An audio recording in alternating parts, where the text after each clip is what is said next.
বিভিন্ন সময়ে রাসূল সাল্লাল্লাহু আলাইহি ওয়াসাল্লামের মোট 11 জন স্ত্রী ছিলেন। তন্মধ্যে হযরত খাদিজা ও জয়নব বিনতে খুজাইমা রাদিয়াল্লাহু আনহা রাসূল সাল্লাল্লাহু আলাইহি ওয়াসাল্লামের জীবদ্দশায় মৃত্যুবরণ করেন। বাকি 9 জন স্ত্রী রেখে তিনি মারা যান, যারা হলেন যথাক্রমে হযরত সাউদা, আয়েশা, হাফসা, উম্মে সালামা, জয়নব বিনতে জাহশ, জুয়াইরিয়া, উম্মে হাবিবা, সাফিয়া ও মাইমুনা বিনতুল হারেস রাদিয়াল্লাহু আনহুমা। এতদ্ব্যতীত আরও 2 জন মহিলার সাথে তার বিয়ে হয়েছিল, কিন্তু সহবাসের পূর্বেই তারা পরিত্যক্ত হন। প্রথমজন আসমা বিনতে নোমান আল কিন্দিয়া, যিনি জাউনিয়া বলেও পরিচিত। তাকে কিছু মাল সম্পদ দিয়ে বিদায় করা হয়। দ্বিতীয়জন আমরাহ বিনতে ইয়াজিদ আল কিলাবিয়া। এছাড়াও তার 2 জন দাসী ছিল, একজন খ্রিস্টান কন্যা মারিয়া কিপ্তিয়া, যাকে মিশরাজ মুকাউকিস হাদিয়াস্বরূপ পাঠিয়েছিলেন, অন্যজন ইহুদি কন্যা রায়হানা বিনতে জায়েদ আল কুরাজিয়া। ইনি বনু কুরাইজার যুদ্ধে বন্দী হন। আবু ওবায়দা আরও 2 জন দাসীর কথা বলেছেন, যাদের একজন জামিলা, যিনি কোনো এক যুদ্ধের বন্দিনী ছিলেন, অন্যজন তার স্ত্রী জয়নব বিনতে জাহশ রাদিয়াল্লাহু আনহু কর্তৃক হেবাকৃত। তার স্ত্রীগণের মধ্যে কুরাইশি ছিলেন 6 জন, যারা ছিলেন বিভিন্ন কুরাইশ গোত্রের, যেমন খাদিজা বিনতে খুয়াইলিদ আল আসাদি, আয়েশা বিনতে আবু বকর আল তামিমি, হাফসা বিনতে উমর আল আদাভি, উম্মে হাবিবা, রামলাহ বিনতে আবু সুফিয়ান আল উমুভি, উম্মু সালমা বিনতে আবু উমাইয়া মখজুমি ও সাউদা বিনতে জামআহ আল আমেরি রাদিয়াল্লাহু আনহুন্না। স্ত্রীদের মধ্যে একমাত্র ইহুদি কন্যা ছিলেন সাফিয়া বিনতে হুয়াই বিন আখতাব। ইহুদি ও খ্রিস্টান কন্যারা সবাই ইসলাম কবুল করেন। পবিত্র কোরআনে তাদেরকে ইয়া নিসা নাবিজি, হে নবী পত্নীগণ বলে সম্বোধন করে সর্বোচ্চ মর্যাদা প্রদান করা হয়েছে। অন্যত্র আজওয়াজিকা, তোমার স্ত্রীগণ বলা হয়েছে। জাওজ অর্থ জোড়া, সমতুল্য, সমপর্যায়ভুক্ত, বশত্ব। যেমন বলা হয় জাওজা খুফফন, মোজার 2টি জোড়া। রাসূল সাল্লাল্লাহু আলাইহি ওয়াসাল্লামের স্ত্রীগণকে তার আজওয়াজ বলার মাধ্যমে তাদেরকে সর্বোচ্চ মর্যাদায় ভূষিত করা হয়েছে, অথচ ইমরাতুন স্ত্রী শব্দ বলা হয়নি, যা অন্যান্য নবী এবং নবী নন এমন সকলের ক্ষেত্রে বলা হয়েছে। যেমন হযরত নূহ ও লূত আলাইহিস সালামের স্ত্রীদের ক্ষেত্রে ইমরাতা নূহি ওয়া ইমরাতা লূতিন, নূহের স্ত্রী লূতের স্ত্রী বলা হয়েছে। অন্যদিকে ফিরআউনের স্ত্রীর ক্ষেত্রে ইমরাতা ফিরআউন এবং আবু লাহাবের স্ত্রীর ক্ষেত্রে ইমরাতা লাহাব বলা হয়েছে। ইব্রাহিমের স্ত্রীর ক্ষেত্রে ইমরাতুহু, তার স্ত্রী, এবং আহলুল বাইত বা পরিবার বলে 2 ধরনের শব্দ এসেছে। তবে জাকারিয়ার স্ত্রীর ক্ষেত্রে ইমরাতি এবং জাওজাহু, আম্বিয়া 2টি শব্দ এসেছে, কিন্তু শেষ নবীর স্ত্রীগণের ক্ষেত্রে কেবল আজওয়াজ শব্দ খাস করার মাধ্যমে তাদের মর্যাদাকে অন্য সকলের উপর বিশেষভাবে উন্নীত করা হয়েছে। নবী পত্নীগণের মর্যাদা পৃথিবীর সকল মহিলার উপরে। যেমন আল্লাহ বলেন, লাস্তুন্না কা আহাদিম মিনান নিসা, তোমরা অন্য কোনো মহিলার মতো নও। এখানে কা আহাদিম শব্দ ব্যবহার করায় নবী ও নবী নন সকলের স্ত্রী ও সকল মহিলাকে বোঝানো হয়েছে। নবী পত্নীগণের উচ্চ মর্যাদায় স্বয়ং আল্লাহ প্রদত্তই অনন্য সনদ নিঃসন্দেহে গৌরবের এবং একই সাথে মুসলিম উম্মার জন্য নিঃসন্দেহে ঈর্ষণীয় বিষয়। আল্লাহ নবী পত্নীগণকে নিষ্কলঙ্ক ঘোষণা করেছেন এবং তাদের গৃহকে সকল প্রকারের অবিলতা ও পঙ্কিলতা হতে মুক্ত বলেছেন। যেমন আল্লাহ বলেন, ইন্নামা ইউরিদুল্লাহু লিউযহিবা আনকুমুর রিজসা আহলাল বাইতি ওয়া ইউতাহহিরাকুম তাতহীরা। হে নবী পরিবার, আল্লাহ তো কেবল চান তোমাদের থেকে অপবিত্রতা দূর করতে এবং তোমাদেরকে সম্পূর্ণরূপে পুত পবিত্র করতে। আল্লাহ নবী পত্নীগণের গৃহগুলিকে ওহির অবতরণস্থল মাহবিতুল ওয়াহয়ি হিসাবে ঘোষণা করেছেন, যা তাদের মর্যাদাকে শীর্ষস্থানে পৌঁছে দিয়েছে। যেমন আল্লাহ বলেন, ওয়াজকুরনা মা ইসলাফি বুয়ুতিকুন্না মিন আয়াতিল্লাহি ওয়াল হিকমাতি ইন্নাল্লাহা কানা লাতিফান খবীরা। আল্লাহর আয়াতসমূহ এবং হিকমতের কথাসমূহ যা তোমাদের গৃহে পঠিত হয় সেগুলি তোমরা স্মরণ রাখো। নিশ্চয়ই আল্লাহ অতীব সূক্ষ্মদর্শী ও সকল বিষয়ে অবহিত। নবীর মৃত্যুর পরে তারা সকলের জন্য হারাম এবং তারা উম্মতের মা ও আজওয়াজুহু উম্মাহাতুহুম হিসাবে চিরদিনের জন্য বরণীয় হয়েছেন। সরাসরি আল্লাহ কর্তৃক ঘোষিত এই মর্যাদা পৃথিবীর কোনো মহিলার ভাগ্যে হয়নি। অতএব সত্যিকারের মুমিন সেই ব্যক্তি যিনি রাসূলুল্লাহ সাল্লাল্লাহু আলাইহি ওয়াসাল্লামকে নিজের জীবনের চাইতে ভালোবাসেন এবং তার স্ত্রীগণকে মায়ের মর্যাদায় সম্মান প্রদর্শন করেন। প্রথম স্ত্রী খাদিজা রাদিয়াল্লাহু আনহা ছিলেন বিশ্বসেরা 4 জন সম্মানিত মহিলার অন্যতম। যেমন রাসূলুল্লাহ সাল্লাল্লাহু আলাইহি ওয়াসাল্লাম বলেন, জান্নাতি মহিলাদের মধ্যে শ্রেষ্ঠ হলেন খাদিজা বিনতে খুয়াইলিদ, ফাতেমা বিনতে মুহাম্মদ, মারিয়াম বিনতে ইমরান ও ফেরাউনের স্ত্রী আসিয়া বিনতে মুজাহিম। খাদিজা রাদিয়াল্লাহু আনহা ছিলেন সেই মহিয়সী মহিলা যাকে জিবরিল নিজের পক্ষ হতে ও আল্লাহর পক্ষ হতে রাসূল সাল্লাল্লাহু আলাইহি ওয়াসাল্লামের মাধ্যমে সালাম দেন এবং জান্নাতে তার জন্য বিশেষভাবে নির্মিত মুক্তাখচিত প্রাসাদের সুসংবাদ দেন। স্ত্রী আয়েশা রাদিয়াল্লাহু আনহাকে জিবরিল আলাইহিস সালাম রাসূল সাল্লাল্লাহু আলাইহি ওয়াসাল্লামের মাধ্যমে সালাম পাঠান এবং তিনিও তার সালামের জবাব দেন। তিনি ছিলেন রাসূল সাল্লাল্লাহু আলাইহি ওয়াসাল্লামের নিকটে সর্বাধিক প্রিয়।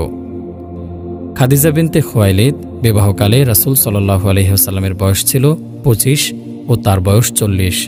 মৃত্যু সন রমজান 10ম নববী বর্ষ, দাফন মক্কার হাজুনে, মৃত্যুকালে বয়স 65। রাসূল সাল্লাল্লাহু আলাইহি ওয়াসাল্লামের সাথে তার দাম্পত্যকাল 24 বছর 6 মাস বা প্রায় 25 বছর। তিনি বেঁচে থাকা অবধি রাসূল সাল্লাল্লাহু আলাইহি ওয়াসাল্লাম দ্বিতীয় বিয়ে করেননি। জ্ঞাতব্য, পূর্বে তিনি 2 স্বামী হারান। প্রথম স্বামী ছিলেন উতাইয়েক বিন আবেদ বিন আবদুল্লাহ মখজুমি। তার ঐরসে 1 ছেলে আবদুল্লাহ ও 1 মেয়ে জন্ম নেয়।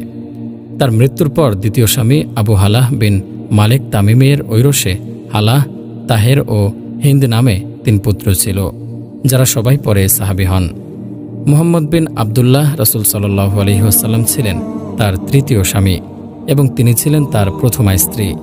রাসূল সাল্লাল্লাহু আলাইহি ওয়াসাল্লামের ঐরসে তার 2 ছেলে কাসেম ও আবদুল্লাহ ও 4 মেয়ে জয়নব, রুকাইয়া, উম্মে কুলসুম ও ফাতেমা জন্মগ্রহণ করেন। প্রথম সন্তান কাসেমের নামেই তার উপনাম ছিল আবুল কাসেম। পুত্র আবদুল্লাহর লকব ছিল তাইয়িব ও তাহের। জাহেলি যুগে খাদিজা তাহেরা অর্থ পবিত্রা নামে এবং ইসলামী যুগে সিদ্দিকা অর্থ নবুয়তের সত্যতায় প্রথম বিশ্বাস স্থাপনকারিণী নামে প্রসিদ্ধ ছিলেন। প্রথমা ও বড় স্ত্রী হিসেবে তিনি খাদিজাতুল কুবরা নামেও পরিচিত। সাউদা বিনতে জামাআহ। রাসূল সাল্লাল্লাহু আলাইহি ওয়াসাল্লামের বয়স 50, তার বয়স 50। বিবাহ সন সাওয়াল 10ম নববী বর্ষ, মৃত্যু সন 19 হিজরি, দাফন মদিনা, বয়স 72।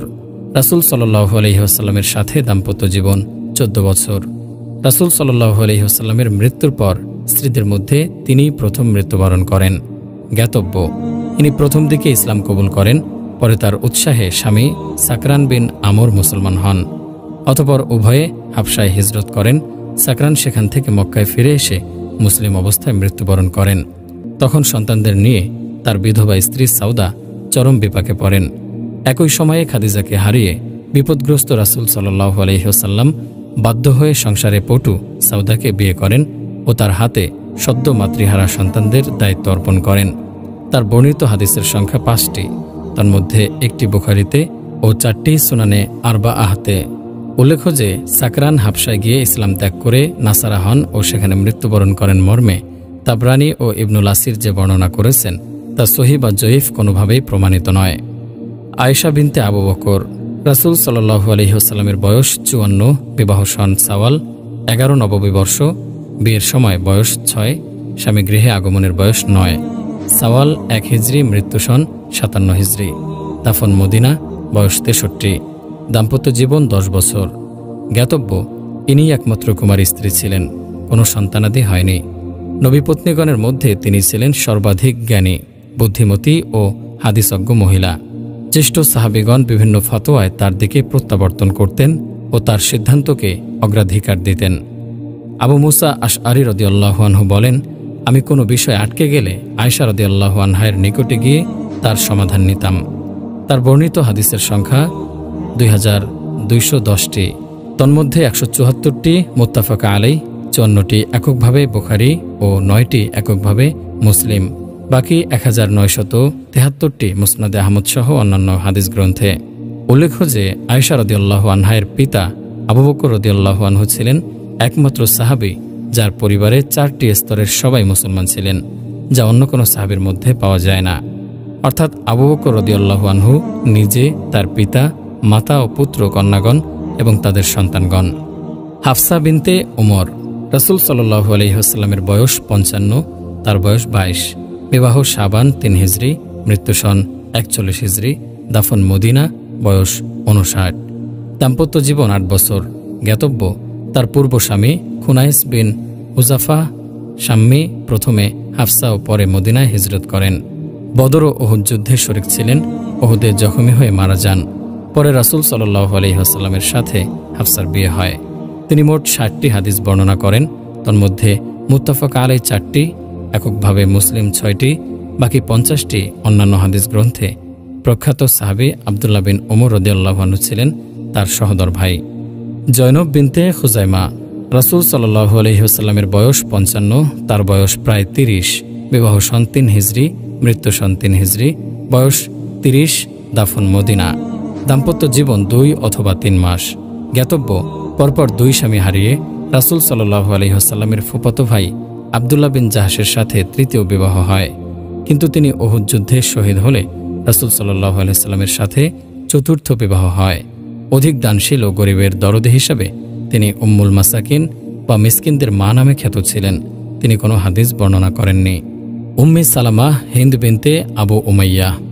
রাসূল সাল্লাল্লাহু আলাইহি ওয়াসাল্লামের বয়স 56, তার বয়স 26। বিবাহ সন 4 হিজরি, মৃত্যু সন 60 হিজরি, দাফন মদিনা, বয়স 80 বছর। দাম্পত্য জীবন 7 বছর। স্ত্রীদের মধ্যে তিনি সর্বশেষে মৃত্যুবরণ করেন। জ্ঞাতব্য রাসূল সাল্লাল্লাহু আলাইহি ওয়াসাল্লামের আপন ফুফাতো ভাই ও দুধ ভাই আবু সালামার স্ত্রী ছিলেন। স্বামী স্ত্রী উভয়ে হাবশায় হিজরত করেন। আবু সালামা বদর ও উহুদ যুদ্ধে শরিক হন। উহুদে জখমী হয়ে শাহাদাত বরণ করেন। 2 ছেলে ও 2 মেয়ে নিয়ে উম্মে সালামা রাসূল সাল্লাল্লাহু আলাইহি ওয়াসাল্লামের সাথে বিবাহিতা হন। তার দূরদর্শিতাপূর্ণ পরামর্শ হুদায়বিয়ার সন্ধিকালে খুবই ফলপ্রসূ প্রমাণিত হয়। তার বর্ণিত হাদিসের সংখ্যা 378। তন্মধ্যে মুত্তাফাক আলাইহি 13, এককভাবে বুখারী 3টি, মুসলিম 13টি, বাকি 349টি অন্যান্য হাদিস গ্রন্থে। জয়নব বিনতে জাহশ। রাসূল সাল্লাল্লাহু আলাইহি ওয়াসাল্লামের বয়স 57, তার বয়স 36। বিবাহ সন 5 হিজরি, মৃত্যু সন 20 হিজরি, দাফন মদিনা, বয়স 51 বছর। দাম্পত্য জীবন 6 বছর। জ্ঞাতব্য রাসূল সাল্লাল্লাহু আলাইহি ওয়াসাল্লামের ফুফাতো বোন ছিলেন। প্রথমে রাসূল সাল্লাল্লাহু আলাইহি ওয়াসাল্লামের পোষ্যপুত্র যায়েদ বিন হারেসার সাথে বিবাহ হয়। পরে যায়েদ তালাক দিলে আল্লাহর হুকুমে তিনি তাকে বিয়ে করেন প্রচলিত 2টি কুসংস্কার দূর করার জন্য। এক, সে যুগে পোষ্যপুত্রকে নিজ পুত্র এবং তার স্ত্রীকে নিজ পুত্রবধূ মনে করা হতো ও তার সাথে বিবাহ নিষিদ্ধ মনে করা হতো। 2, ইহুদি ও নাসারাগণ ওজায়ের ও ঈসাকে আল্লাহর পুত্র গণ্য করত, অথচ সৃষ্টি কখনো সৃষ্টিকর্তা আল্লাহর সন্তান হতে পারে না। যেমন অপরের ঐরসজাত সন্তান কখনো নিজের সন্তান হতে পারে না। তিনি মোট 11টি হাদিস বর্ণনা করেন, তন্মধ্যে মুত্তাফাক আলাইহি 2টি, বাকি 9টি অন্যান্য হাদিস গ্রন্থে। জুয়াইরিয়া বিনতুল হারেস। রাসূল সাল্লাল্লাহু আলাইহি ওয়াসাল্লামের বয়স 57, তার বয়স 20। বিবাহ শাবান 5 হিজরি, মৃত্যু সন 56 হিজরি, দাফন মদিনা, বয়স 71। দাম্পত্য জীবন 6 বছর। জ্ঞাতব্য ইনি বনু মুস্তালিক নেতা হারেস বিন আবু জাররাবের কন্যা ছিলেন। 5ম হিজরিতে বনু মুস্তালিক যুদ্ধে বন্দী হয়ে রাসূল সাল্লাল্লাহু আলাইহি ওয়াসাল্লামের সাথে বিবাহিতা হন এবং রাসূল সাল্লাল্লাহু আলাইহি ওয়াসাল্লামের শ্বশুরকুল হওয়ার সুবাদে 100-এর অধিক যুদ্ধবন্দীর সবাইকে মুক্তি দেয়া হয়। ফলে তারা সবাই মুসলমান হয়ে যায়। জুয়াইরিয়ার প্রথম স্বামী ছিলেন মুসাফিহ বিন সুফিয়ান মুস্তালিকি। তিনি মোট 60টি হাদিস বর্ণনা করেন, তন্মধ্যে বুখারী 2টি, মুসলিম 2টি, বাকি 3টি অন্যান্য হাদিস গ্রন্থে। উম্মে হাবিবা রামলাহ বিনতে আবু সুফিয়ান। রাসূল সাল্লাল্লাহু আলাইহি ওয়াসাল্লামের বয়স 58, তার বয়স 36। বিবাহ মুহররম 7 হিজরি, মৃত্যু সন 44 হিজরি, দাফন মদিনা, বয়স 72। দাম্পত্য জীবন 4 বছর। জ্ঞাতব্য কুরাইশ নেতা আবু সুফিয়ানের কন্যা ছিলেন। ওবায়দুল্লাহ বিন জাহশ আসাদি তার প্রথম স্বামী ছিলেন। উভয়ে মুসলমান হয়ে হাবশায় হিজরত করেন, কিন্তু সেখানে গিয়ে স্বামী মারা যান। তিনি একটি কন্যা সন্তান নিয়ে বিধবা হন। রাসূল সাল্লাল্লাহু আলাইহি ওয়াসাল্লাম তার চরম বিপদের কথা জানতে পেরে 7ম হিজরির মুহররম মাসে আমর বিন উমাইয়া জামরির মাধ্যমে বাদশাহ নাজাশির নিকট পত্র প্রেরণ করেন ও তার সাথে বিবাহের পয়গাম পাঠান। নাজাশি স্বয়ং তার বিবাহের খুতবা পাঠ করেন। তিনি রাসূল সাল্লাল্লাহু আলাইহি ওয়াসাল্লামের পক্ষে 400 দিনার মোহরানা পরিশোধ করেন ও সবাইকে দাওয়াত খাওয়ান। পরে তাকে রাসূল সাল্লাল্লাহু আলাইহি সাল্লামের প্রেরিত দূত শুরাহবিল বিন হাসানা রাদিয়াল্লাহু আনহু এর মাধ্যমে মদিনায় পাঠিয়ে দেন। তিনি ৬৫টি হাদিস বর্ণনা করেন, তন্মধ্যে মুত্তাফাক আলাই ২টি ও মুসলিম ১টি, বাকি ৬২টি অন্যান্য হাদিস গ্রন্থে। উল্লেখ্য যে ওবাইদুল্লাহ বিন জাহশ হাবশায় গিয়ে মুরতাদ ও নাসারা হয়ে গিয়েছিলেন ও উক্ত অবস্থায় মৃত্যুবরণ করেছিলেন বলে যে ঘটনা প্রসিদ্ধ আছে তা প্রমাণিত নয়। এ বিষয়ে ইবনু সাদ যে বর্ণনা এনেছেন তা মুরসাল বা জয়ীফ। মুবারকপুরীও তার মুরতাদ ও নাসারা হওয়ার বিষয়টি উল্লেখ করেছেন, যা জয়ীফ। সাফিয়াহ বিনতে হুয়াই বিন আখতাব। রাসূল সাল্লাল্লাহু আলাইহি ওয়াসাল্লামের বয়স ৫৯, তার বয়স ১৭। বিবাহ সফর ৭ হিজরি, মৃত্যুর সন ৫০ হিজরি, বয়স ৬০, দাফন মদিনা, দাম্পত্য জীবন ৪ বছর। জ্ঞাতব্য, খাইবর যুদ্ধে বন্দী হন, পরে ইসলাম কবুল করে রাসূল সাল্লাল্লাহু আলাইহি ওয়াসাল্লামের সাথে বিবাহিতা হন। মদিনা থেকে বিতাড়িত ইহুদি বনি নাজির গোত্রের সর্দার হুয়াই বিন আখতাবের কন্যা এবং অন্যতম সর্দার কেনানাহ বিন আবুল হুকাইক এর স্ত্রী ছিলেন। উভয় নিহত হন। হজরত হারুন আলাইহিস সালামের বংশধর ছিলেন। তিনি 10টি হাদিস বর্ণনা করেন, তার মধ্যে মুত্তাফাক আলাই 1টি, বাকি 9টি অন্যান্য হাদিস গ্রন্থে বর্ণিত হয়েছে। স্ত্রীদের মধ্যে ইনি ছিলেন একমাত্র ইহুদি কন্যা। মাইমুনা বিনতুল হারেস। রাসূল সাল্লাল্লাহু আলাইহি ওয়াসাল্লামের বয়স 59, তার বয়স 36। বিবাহ জুলকাদা 7 হিজরি, মৃত্যুর সন 150 হিজরি, দাফন মক্কার নিকটবর্তী সারিফে, বয়স 80, দাম্পত্য জীবন 3.25 বছর। জ্ঞাতব্য, ইনি হজরত আবদুল্লাহ ইবনে আব্বাস রাদিয়াল্লাহু আনহু ও খালিদ বিন ওয়ালিদ রাদিয়াল্লাহু আনহু এর আপন খালা ছিলেন এবং উম্মুল মুমিনিন হজরত জয়নব বিনতে খুজাইমার সহোদর বৈপিত্রীয় বোন ছিলেন, যিনি ইতিপূর্বে 3 হিজরিতে মৃত্যুবরণ করেন। তার পূর্বের 2 স্বামী মারা গেলে ভগ্নিপতি হজরত আব্বাস রাদিয়াল্লাহু আনহু রাসূল সাল্লাল্লাহু আলাইহি ওয়াসাল্লামের নিকটে তার বিবাহের প্রস্তাব দেন। ফলে 7ম হিজরিতে কাজা উমরাহ শেষে ফেরার সময় মক্কা থেকে 6 কিলোমিটার উত্তরে তানঈম এর নিকটবর্তী সারিফ নামক স্থানে উক্ত বিবাহ সম্পন্ন হয়। এটি ছিল রাসূল সাল্লাল্লাহু আলাইহি ওয়াসাল্লামের সর্বশেষ বিবাহ। তিনি মোট 76টি হাদিস বর্ণনা করেন, তন্মধ্যে মুত্তাফাক আলাই 7টি, এককভাবে বুখারী 1টি, মুসলিম 5টি, বাকি 63টি অন্যান্য হাদিস গ্রন্থে স্থান পেয়েছে।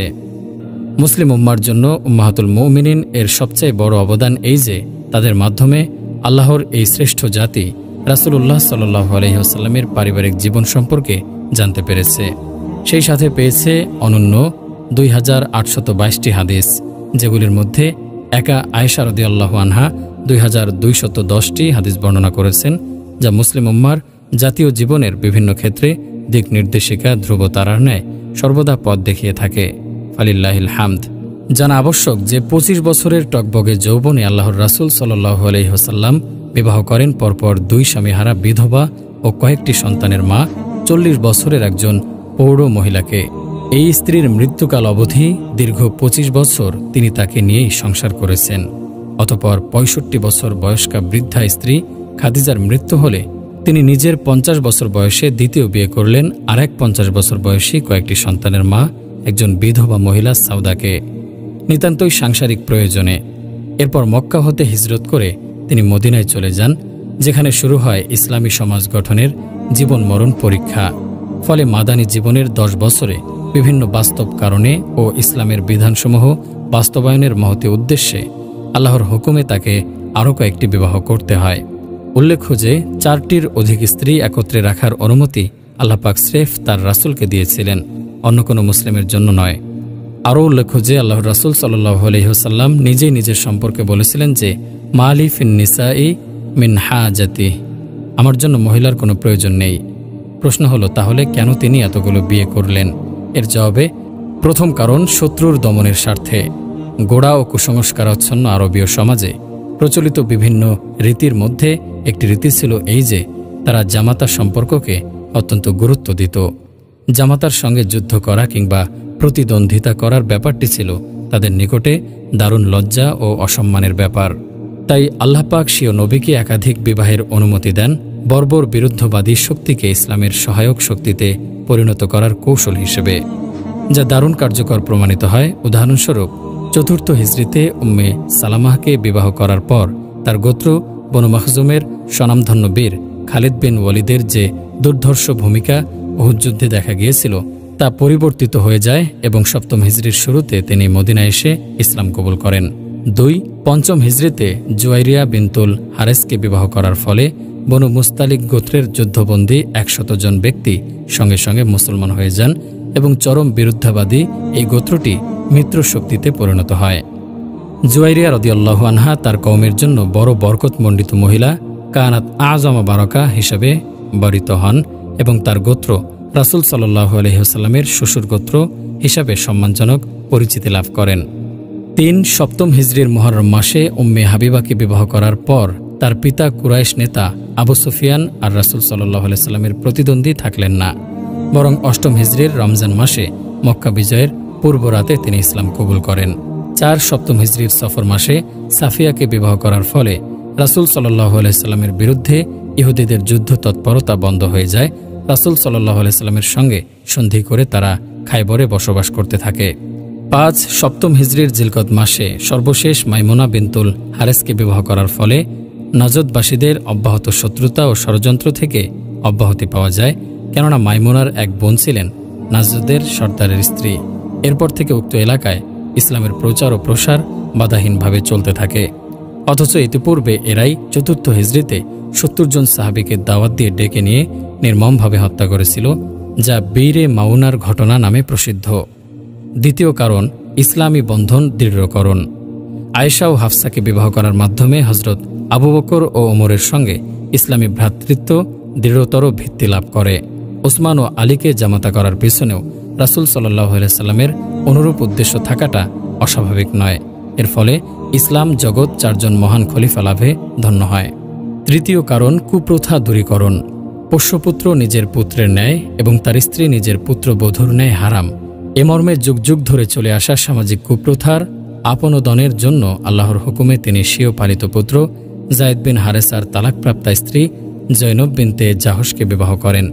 এ বিষয়ে সূরা আহজাবের 37 ও 40 আয়াত দুটি নাজিল হয়। বস্তুত এ বিষয়গুলি এমন ছিল যে এসব কুপ্রথা ভাঙার জন্য কেবল উপদেশই যথেষ্ট ছিল না, তাই আল্লাহর হুকুমে স্বয়ং নবীকেই সাহসী পদক্ষেপে এগিয়ে আসতে হয়েছিল। চতুর্থ কারণ, মহিলা সমাজে ইসলামের বিস্তার। শিক্ষা দীক্ষাহীন জাহেলি সমাজে মহিলারা ছিল পুরুষের তুলনায় আরও পশ্চাৎপদ, তাই তাদের মধ্যে শিক্ষা ও প্রশিক্ষণ ব্যবস্থা জোরদার করার জন্য মহিলা প্রশিক্ষকের প্রয়োজনীয়তা ছিল সর্বাধিক। পর্দা ফরজ হওয়ার পর এর প্রয়োজনীয়তা আরও বেড়ে যায়। ফলে রাসূল সাল্লাল্লাহু আলাইহি ওয়াসাল্লামের স্ত্রীগণ তার সহযোগী হিসাবে এ কাজে অত্যন্ত গুরুত্বপূর্ণ ভূমিকা পালন করেন। অধিক স্ত্রী অর্থই ছিল অধিক প্রশিক্ষিকা। কেবল মহিলারাই নন, পুরুষ সাহাবীগণও বহু বিষয়ে পর্দার আড়াল থেকে তাদের নিকট হতে হাদিস জেনে নিতেন। রাসূল সাল্লাল্লাহু আলাইহি ওয়াসাল্লামের মৃত্যুর পরেও মা আয়েশা, হাফসা, উম্মে সালামা প্রমুখের ভূমিকা ছিল এ ব্যাপারে খুবই গুরুত্বপূর্ণ। পরিশেষে আমরা বলতে চাই যে একাধিক বিবাহ ব্যবস্থাকে যারা কটাক্ষ করতে চান তাদের জানা উচিত যে ইসলাম তার অনুসারীদের জন্য সবার প্রতি সমান ব্যবহারে শর্তে সর্বোচ্চ 4 জন স্ত্রী রাখার অনুমতি দিয়েছে, কিন্তু বাধ্য করেনি। পক্ষান্তরে আধুনিক সভ্যতার দাবিদার পশ্চাত্যের ফ্রি স্টাইল যৌন জীবনে অভ্যস্ত হতাশাগ্রস্ত সমাজ জীবনের গভীরে দৃষ্টি দিলে দেখা যাবে যে সেখানে অশান্তির আগুন আর মানুষত্বের খোলস ব্যতীত কিছুই নেই। অথচ প্রকৃত মুসলিমের পারিবারিক জীবন পরকালীন কল্যাণ লাভের উদ্দেশ্যে পারস্পরিক সহানুভূতি ও নিষ্কাম ভালোবাসায় আপ্লুত থাকে। রাসূল সাল্লাল্লাহু আলাইহি ওয়াসাল্লামের পারিবারিক জীবন যার বাস্তব দৃষ্টান্ত। প্রসিদ্ধ আছে যে রাসূল সাল্লাল্লাহু আলাইহি ওয়াসাল্লাম বলতেন, খুযু শাত্র দীনিকুম আনিল হুমাইরাই, তোমরা দিনের অর্ধাংশ আয়েশার নিকট থেকে গ্রহণ করো। এ পর্যায়ে আমরা জানব নবী পরিবারের উত্তম আচরণ সম্পর্কে। রাসূলুল্লাহ সাল্লাল্লাহু আলাইহি ওয়াসাল্লাম বলেন, খয়রুকুম খয়রুকুম লা আহলিহি ওয়া আনা খয়রুকুম লা আহলি, তোমাদের মধ্যে সেই উত্তম যে তার পরিবারের নিকটে উত্তম, আর আমি আমার পরিবারের নিকটে তোমাদের চেয়ে উত্তম। এখানে পরিবার বলতে স্ত্রী বোঝানো হয়েছে। সতিনীর সংসার জাহান্নামের শামিল বলে একটা কথা সাধারণে চালু আছে। কথাটি কম বেশি সত্য এবং বাস্তব। তবে আল্লাহর সন্তুষ্টি লাভে নিবেদিত প্রাণ পরিবারে তা কিভাবে শান্তির বাহনে পরিণত হয়, রাসূল পরিবার ছিল তার অনন্য দৃষ্টান্ত। অন্য সকল ক্ষেত্রের ন্যায় পারিবারিক জীবনেও আল্লাহর রাসূল সাল্লাল্লাহু আলাইহি ওয়াসাল্লাম ছিলেন উম্মতের জন্য উত্তম আদর্শ। কিছু দৃষ্টান্তের মাধ্যমে সংক্ষিপ্ত পরিসরে আমরা এই পর্যায়ে তা তুলে ধরার চেষ্টা করব। স্ত্রীগণের সাথে সমান ব্যবহার। খাদ্য, বস্ত্র, বাসস্থান সহ যাবতীয় আচার আচরণে আল্লাহর রাসূল সাল্লাল্লাহু আলাইহি ওয়াসাল্লাম তার সকল স্ত্রীর সঙ্গে সমান ব্যবহার করতেন। সাধারণত আসর সালাতের পর তিনি প্রত্যেক স্ত্রীর ঘরে গিয়ে তাদের দৈনন্দিন প্রয়োজনীয় বিষয়সমূহ জেনে নিতেন। তিনি স্ত্রীদের মধ্যে তাদের সম্মতিক্রমে সমভাবে পালা নির্ধারণ করতেন। তিনি বলতেন, কারো নিকট দুজন স্ত্রী থাকলে যদি তাদের মধ্যে সে ন্যায় বিচার না করে, তাহলে কিয়ামতের দিন ওই ব্যক্তি এক অঙ্গ পতিত অবস্থায় আগমন করবে। কোনো অভিযানে বা সফরে যাওয়ার সময় লটারির মাধ্যমে স্ত্রী বাছাই করে একজনকে সাথে নিতেন। স্ত্রীগণের বান্ধবী ও আত্মীয় স্বজনদের সাথে সদ্ব্যবহার করতেন ও তাদের নিকট উপঢৌকনাদি প্রেরণ করতেন।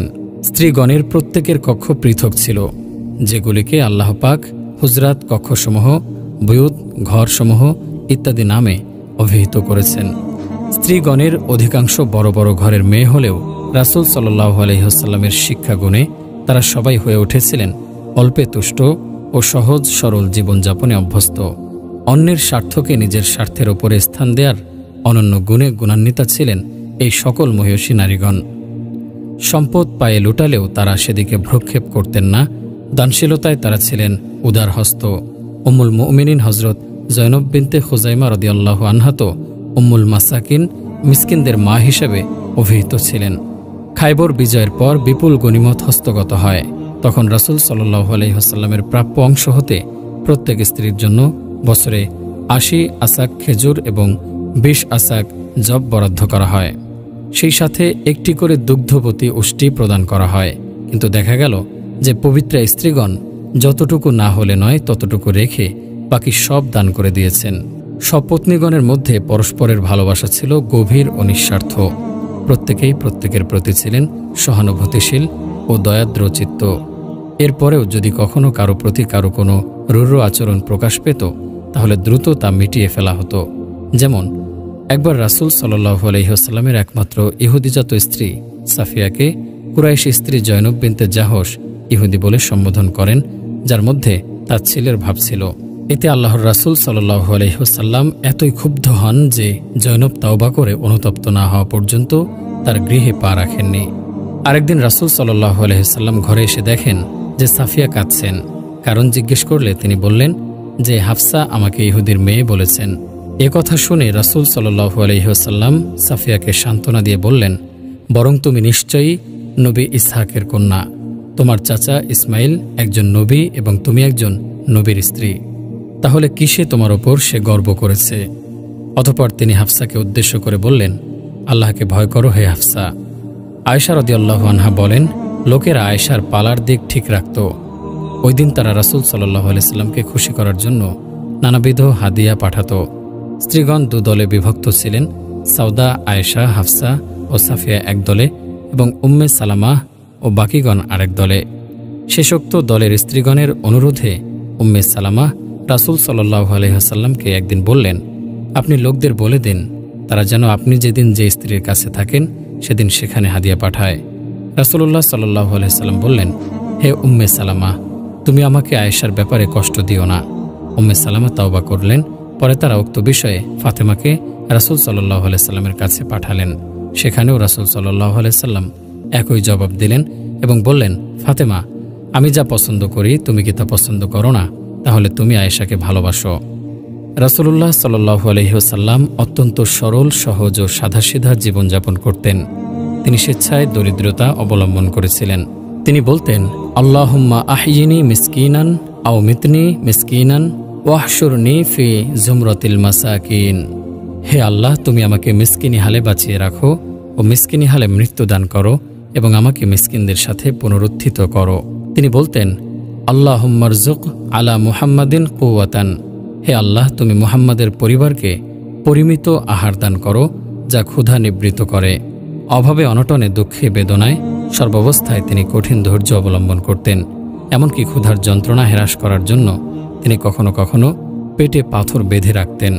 3 দিন না খেয়ে পেটে পাথর বেঁধে সৈন্যদের সাথে অবর্ণনীয় কষ্টে খন্দক খোঁড়ার কাজে তিনি অংশ নিয়েছেন। হযরত আনাস রাদিয়াল্লাহু আনহু বলেন, আমি জানি না রাসূলুল্লাহ সাল্লাল্লাহু আলাইহি ওয়াসাল্লাম আল্লাহর সাথে মিলিত হওয়ার আগ পর্যন্ত কখনো কোনো পাতলা নরম রুটি খেয়েছেন কিংবা কোনো আস্ত ভুনা বকরি দেখেছেন। আয়েশা সিদ্দিকা রাদিয়াল্লাহু আনহা বলেন, মদিনায় আসার পর থেকে রাসূল সাল্লাল্লাহু আলাইহি ওয়াসাল্লামের মৃত্যু পর্যন্ত মুহাম্মাদের পরিবার কখনো 3 দিন একটানা রুটি খেতে পায়নি। অন্য বর্ণনায় এসেছে, পরপর 2 মাস অতিবাহিত হয়ে 3য় মাসের চাঁদ উদিত হতো, অথচ নবীগৃহে কোনো চুলায় আগুন জ্বলত না, অর্থাৎ মাসভর চুলা জ্বলত না। ভগ্নিপুত্র উরওয়া বিন জুবাইর রাদিয়াল্লাহু আনহু জিজ্ঞেস করলেন, খালাম্মা, মা কানা ইউঈশুকুম, তাহলে কি খেয়ে পড়ে আপনারা জীবন ধারণ করতেন? তিনি বলেন, আল উসওয়াদানিত তামরু ওয়াল মা, ও 2টি কালো বস্তু দিয়ে খেজুর ও পানি। রাসূলুল্লাহ সাল্লাল্লাহু আলাইহি ওয়াসাল্লাম বলতেন, ওই ব্যক্তি সফল কাম যে মুসলমান হলো, যে পরিমিত আহার পেল এবং তাকে আল্লাহ যা দিয়েছেন তাতে সন্তুষ্ট থাকল। একবার আবু হুরায়রা রাদিয়াল্লাহু আনহু একদল লোকের পাশ দিয়ে যাচ্ছিলেন, যাদের সামনে একটা ভুনা বকরি ছিল। তারা তাকে খাওয়ার জন্য দাওয়াত দিলেন, কিন্তু তিনি অস্বীকার করে বললেন, রাসূলুল্লাহ সাল্লাল্লাহু আলাইহি ওয়াসাল্লাম দুনিয়া থেকে বিদায় হয়ে গেছেন, অথচ কখনও একটি জবের রুটি দিয়েও পরিতৃপ্ত হননি। আনাস রাদিয়াল্লাহু আনহু বলেন, রাসূল সাল্লাল্লাহু আলাইহি ওয়াসাল্লামের পরিবারের নিকট কোনো সন্ধ্যাতেই একছা গম বা কোনো খাদ্যদানা আগামীকালের জন্য অবশিষ্ট থাকত না, অথচ তার স্ত্রী ছিলেন 9 জন, অর্থাৎ যা পেতেন সবই দান করে দিতেন। লৌহ বর্মটি এক ইহুদির নিকটে 30 ছা 75 কেজি জবের বিনিময়ে বন্ধক ছিল। নবী জীবনের সর্বশেষ রাতেও স্ত্রী আয়েশাকে চেরাগ জ্বালাতে তার সতীনদের নিকট থেকে তৈল চেয়ে নিতে হয়েছিল। ওমর ইবনুল খাত্তাব রাদিয়াল্লাহু আনহু বলেন, আমি একদিন রাসূলুল্লাহ সাল্লাল্লাহু আলাইহি ওয়াসাল্লামের নিকট উপস্থিত হয়ে দেখলাম তিনি একটা খেজুর পাতার চাটাইয়ের ওপর শুয়ে আছেন, যাতে কোনো ফরাশ বা চাদর নেই।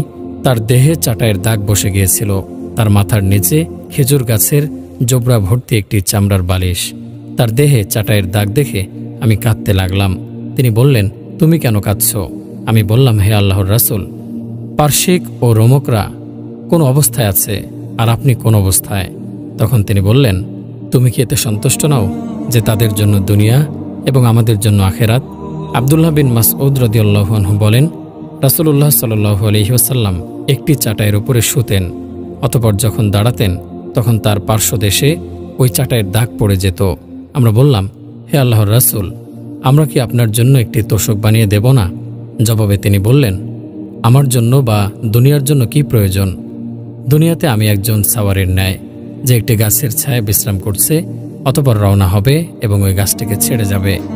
মূলত এসবই ছিল তার জুহুদ বা দুনিয়াত্যাগী চরিত্রের অনন্য পরিচয়। তিনি ফরজ সালাত ছাড়াও নফল সালাতে গভীরভাবে নিমগ্ন হতেন। শেষ রাত্রিতে তাহাজ্জুদ সালাত তার জন্য আল্লাহর পক্ষ থেকে নির্ধারিত ছিল। দীর্ঘক্ষণ সালাতে দাঁড়ানোর ফলে তার 2 পা ফুলে যেত। তা দেখে তাকে বলা হলো, হে আল্লাহর রাসূল, আল্লাহ আপনার আগে পিছের সকল গুনাহ মাফ করে দিয়েছেন। জবাবে তিনি বলতেন, আমি কি আল্লাহর কৃতজ্ঞ বান্দা হব না? এছাড়া যখনই তিনি কোনো কষ্টে পড়তেন তখনই নফল সালাতে রত হতেন। তিনি নিয়মিত নফল সিয়াম রাখতেন, যেমন প্রতি সোম ও বৃহস্পতিবার, প্রতি চন্দ্রমাসের 13, 14 ও 15 তারিখ আয়ামে বীজের নফল সিয়াম, আরাফা ও আশুরার সিয়াম, শাবানের প্রায় পুরো মাস এবং রমজানের 1 মাস ফরজ সিয়াম শেষে সাওয়ালের 6টি নফল সিয়াম। তিনি বলতেন, যে ব্যক্তি আল্লাহর রাস্তায় একদিন সিয়াম রাখে, আল্লাহ তার চেহারাকে জাহান্নামের আগুন থেকে 70 বছরের পথ দূরে রাখেন। তিনি বলতেন, তুমি ঘুমাও ও ইবাদত করো, নিশ্চয় তোমার উপর তোমার দেহের হক রয়েছে, চোখের হক রয়েছে, স্ত্রীর হক রয়েছে, সাক্ষাৎ প্রার্থীর হক রয়েছে। আর যে ব্যক্তি প্রতিদিন সিয়াম রাখে সেটি কোনো সিয়ামই নয়, অর্থাৎ তার সিয়াম কবুল হয় না। এর মধ্যে সন্ন্যাসবাদের প্রতিবাদ রয়েছে, যা খ্রিস্টানদের আবিষ্কার। কঠিন সংযম ও কৃচ্ছতা সাধনের মধ্যে জীবন যাপন করেও পবিত্রা স্ত্রীগণ কখনো অসন্তুষ্টি ভাব প্রকাশ করতেন না, বরং সর্বদা মহান স্বামীর সহচর্যে হাসি মুখে দাম্পত্য জীবন যাপন করতেন। তবে 2-1টি ঘটনা এমন ছিল যা রাসূল সাল্লাল্লাহু আলাইহি ওয়াসাল্লামের ইচ্ছার বিরুদ্ধে ছিল এবং তাতে তিনি দুঃখিত হয়েছিলেন। শরিয়াতি বিধান চালু করার লক্ষ্যে আল্লাহর বিশেষ ইচ্ছায় এরূপ ঘটনা ঘটে থাকতে পারে, যার মধ্যে রয়েছে উম্মতের জন্য গুরুত্বপূর্ণ শিক্ষণীয় বিষয়সমূহ। যেমন 5ম হিজরিতে খন্দক যুদ্ধের পর বনু কুরাইজার বিজয় এবং গনিমতের বিপুল মালামাল প্রাপ্তির ফলে মুসলমানদের মধ্যে স্বাচ্ছন্দ্য ফিরে আসে। এ প্রেক্ষিতে পবিত্রা স্ত্রীগণ রাসূল সাল্লাল্লাহু আলাইহি সাল্লামের নিকটে তাদের ভরণ পোষণের পরিমাণ বৃদ্ধির আবেদন জানান। এতে আল্লাহর রাসূল সাল্লাল্লাহু আলাইহি সাল্লাম মর্মাহত হন এবং তাদেরকে তালাক গ্রহণের ইখতিয়ার প্রদান করেন। উক্ত মর্মে আয়াতে তাখয়ির নাজিল হয়। উক্ত আয়াত নাজিলের পর রাসূলুল্লাহ সাল্লাল্লাহু আলাইহি ওয়াসাল্লাম আয়েশাকে তার পিতামাতার সঙ্গে পরামর্শ করতে বললে তিনি বলে উঠলেন, এজন্য পিতামাতার সাথে পরামর্শের কি আছে?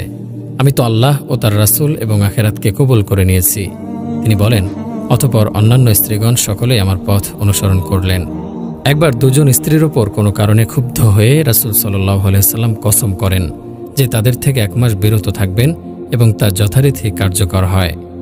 একবার মধু খাওয়ার ঘটনায় স্ত্রীদের কাউকে খুশি করার জন্য তার খাবেন না বলে কসম করেন। এভাবে হালালকে হারাম করায় আল্লাহ পাক তাকে সতর্ক করে দিয়ে সূরা তাহরিম প্রথম আয়াতটি নাজিল করেন। এর দ্বারা আরেকটি বিষয় প্রমাণিত হয় যে আল্লাহর রাসূল সাল্লাল্লাহু আলাইহি ওয়াসাল্লাম মানুষ হিসেবে মানবীয় রাগ, অভিমান ও দুঃখ বেদনার অধিকারী ছিলেন। স্বামী স্ত্রীর প্রেমের সম্পর্ক এসবের মাধ্যমে ঝালাই হয়ে আরও দৃঢ়তর হয়। রাসূল সাল্লাল্লাহু আলাইহি ওয়াসাল্লাম ও তার পবিত্র স্ত্রীগণের মধ্যকার এ ধরনের ঘটনা তার প্রকৃষ্ট প্রমাণ। ভবিষ্যতে কোনো মুমিন স্বামী স্ত্রীর মধ্যে এরূপ ঘটনা ঘটলে তারা যেন রাসূল পত্নীদের দৃষ্টান্ত অনুসরণ করেন এবং সংসার ভেঙে না দিয়ে আরও মজবুত করেন। সেদিকে পথপ্রদর্শনের জন্যই দৃষ্টান্ত হিসেবে আল্লাহর ইচ্ছায়ুক্ত ঘটনাসমূহ সংঘটিত হয়। বস্তুত রাসূলুল্লাহ সাল্লাল্লাহু আলাইহি ওয়াসাল্লাম ও তার পুণ্যবর্তী স্ত্রীগণের মধ্যকার সম্পর্ক ছিল উন্নত আদর্শ চেতনার উপরে প্রতিষ্ঠিত। দুনিয়া ও আখিরাতে সর্বাবস্থায় তারা নবীপত্নী হিসেবে বরিত। তাই দুনিয়াবী ক্ষুদ্র স্বার্থের জন্য তারা কখনোই আখিরাতের বৃহত্তর স্বার্থ বিকিয়ে দিতে পারেন না। দুনিয়াতে তারা ছিলেন রাসূল সাল্লাল্লাহু আলাইহি ওয়াসাল্লামের পারিবারিক জীবনের বিশ্বস্ততম সাক্ষী এবং তাদের মাধ্যমেই উম্মতে মুহাম্মাদি ইসলামের পারিবারিক ও অন্যান্য বিধানসমূহ জানতে পেরে ধন্য হয়েছে। এদিক দিয়ে বিবেচনা করলে তারা কেবল নবীপত্নী ছিলেন না, বরং তারা ছিলেন উম্মতের শিক্ষিকা ও নক্ষত্রতুল্য দৃষ্টান্ত। নিঃসন্দেহে নবীর সঙ্গে নবীপত্নীগণের সম্পর্ক ও আচার আচরণ ছিল অতীব মধুর এবং আখিরাতের চেতনায় উজ্জীবিত।